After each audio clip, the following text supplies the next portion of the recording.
Welcome to the BMS Bookchat. We will be discussing Bruiser by Neal Shusterman. And the first question is, what is your favorite power? Personally, mine is factoids because during their lifetime, the main character's parents taught them all about life, and a new word each week seemed to make into their vocabulary.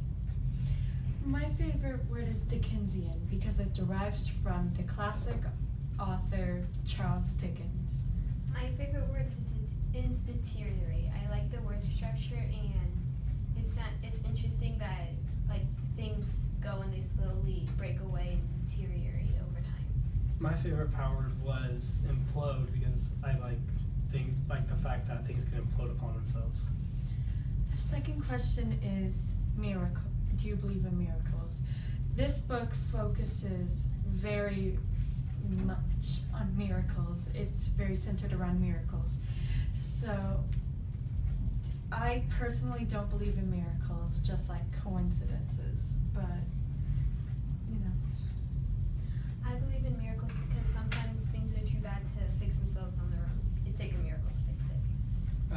I do believe in miracles because I'm a Christian and Jesus performed many, but also in the book we see that Bronte and Tennyson come to believe miracles for themselves.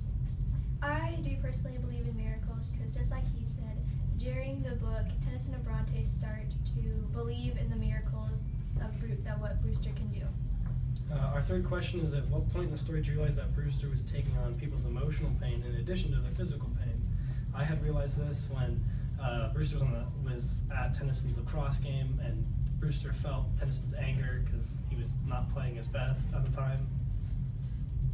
I started to believe in this because, just like at the Tennyson's lacrosse games, Brewster was on the sideline, and instead of Tennyson feeling exhausted and tired, Brewster felt that instead. I first realized this whenever he was dating Bronte and she couldn't feel anger at her brother or anger at her parents or life. She could only feel happiness and positive emotions, even when she broke her ankle. I realized that Brewster was taking people's emotional pain as well when his little brother Cody was crying over his dead bull, and suddenly he just wasn't crying anymore, and Brewster instead was crying his eyes out. How has Brewster's upbringing protected him? Brewster has been sheltered away from society by his uncle, so he's never really known how to reach out and make friends. This protects him because if he cares about someone, he takes away all their physical and emotional pain, and he takes it all onto himself. So if he has all that, that's enough to kill someone. Yes, so Brewster was cut off from mainstream society growing up. So when he gets older and gets a girlfriend, he starts becoming with society and starts caring, and it eventually hurts him much more than anticipated.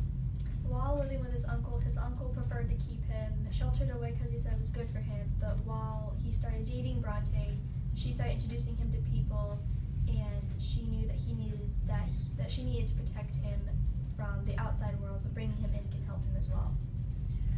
I think Brewster's upbringing was toxic because his uncle was constantly taking advantage of him. But even though Brewster should be wary of new friends, I think he could form strong relationships that are healthy for him and the other companion. The next question is, everyone has times of physical or emotional pain that they would like to have magically disappear. How did this play out in the lives of major characters? What do you think are the benefits of experiencing hardships and pain? I think pain is essential to learning and becoming human. Without pain, you would repeat the same mistakes over and over again. The pain that he keeps away from everyone should be essential to the people he's taking it away from, because without pain, then we do more reckless stuff that can get us injured. But there are benefits because we grow from our emotional pain. So if we don't have that, then we'll never grow. If we don't experience any physical or emotional pain, like everyone's saying, we'll never learn. like when Cody jumped off the roof and broke his arm, Bruiser made him wear the cast even though he couldn't feel the pain, so he could learn from that. I think pain is a very important part of life. So just like when Bronte hurt her ankle, she felt it for a second, but Bruiser helped her take that away, and yet he still kind of helped her along the way to think that she still did.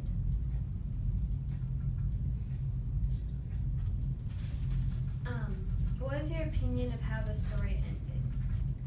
It was interesting. I would have liked a little more because Bruiser had just woken up. So if we got like a little more, like a few months later, like how he's doing and how they're all doing, that'd have been nice. Yeah, I didn't really enjoy the ending. It was a bit kind of confusing to me I'm not going to give it away, but it was very kind of misleading and vague. Personally, I would have liked a lot more in the ending instead of just kind of a cliffhanger, but maybe an epilogue or something a few months later. I think the ending was very abstract, and I think that clashed with most of the book. It could have worked if he just made the style a bit more making sense. So the next question is, what makes the structure and style of this novel unique?